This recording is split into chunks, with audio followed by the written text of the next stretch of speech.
Oh, bago ko umalis confirm ko lang, wala na kayong question tungkol doon sa back-to-school promo natin. Confirm ko lang po yung mga participating outlet natin, nasa 7,000, tama? Yes, pwera pa po dyan, yung mga sari-sari store, karinderya, and bakeries, tama? Tama ka na nga dyan sa mga tanong mo. Ang dami mong tanong eh. Palibasa, hindi ka nakikinig. Nasabi na yan kanina eh.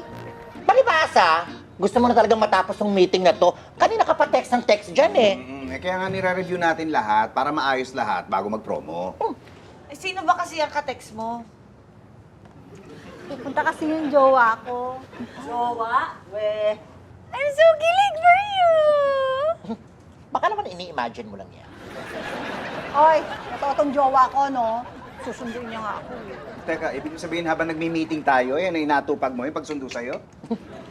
Sa totoo lang, wala naman po talagang susundo dyan. Nag-i-imagine lang yan. Palibasa, dilulu. At least, hindi ako delolo. Uy! Well, okay na ako ng dilolo, kaysa naman dilulu cream. Nagsalita ang delulo ka-luka. Oy. Dilulubayan nyo na ako para makailis na ako. Hindi na pa kayo. Eto na yung bagong menu natin, ha?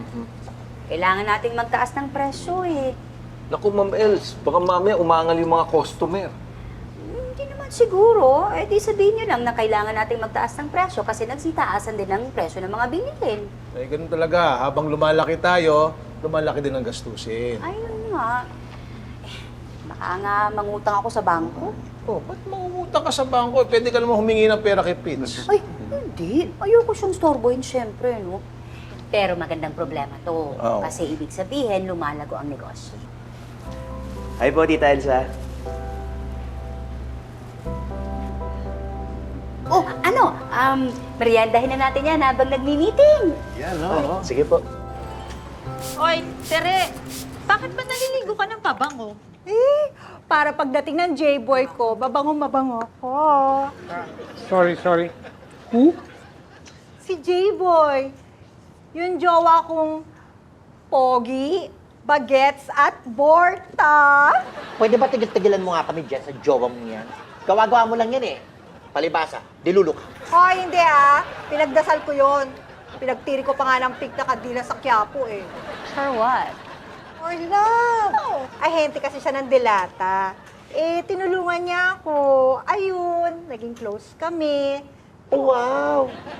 Talagang buong-buo na sa isip mo talaga yung pagiging alamat ng etchuserang France. Hoy, hindi ako etchesera, no? Etong resibo, oh. Hotel? Ah, He looks familiar. Artista ba yan? artistahin lang po. Eto, may resibo ako. Nag-tiktak pa kami. Ah, ang cute. Mukha namang totoo. In fairness. Ay, Oh, Bakit? nagka-emergency daw yung jowa ko. Hindi na niya ako masusunod. hindi naman pala yung jowa mo ang AI eh. Ikaw pala. Anong? Ako ang AI. AI. Aling ilusyonada. Karat, may lakad ba kayo mamaya ni Chito? Yes po. Sa KTV po ni Tita Elsa. I mean, Ma'am Elsa po. Kasama niya po ngayon si Eric. He's trying to help him get together again with Vanessa. Hindi ko alam what's wrong with these young people eh. I'm no offense to you ha, pero mahilig magdrama sa mga ex nila. Hindi, may mga tao lang talaga na hindi madaling makamove on sa mga ex nila. So what? They keep comparing their new ladies with their exes?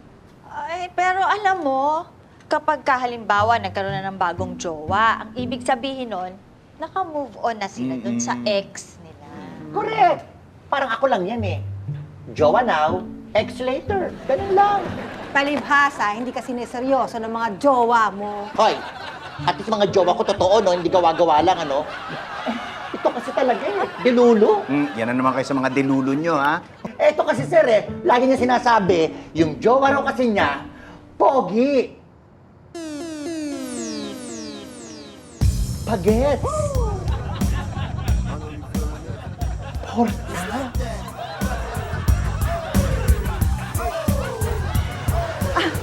Babe! Babe!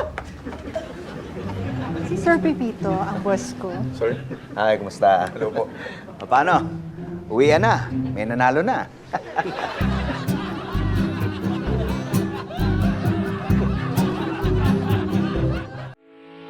Getting all your Kapuso shows has never been this affordable. Subscribe to the GMA Pinoy Pack on YouTube TV for only $14.99 a month.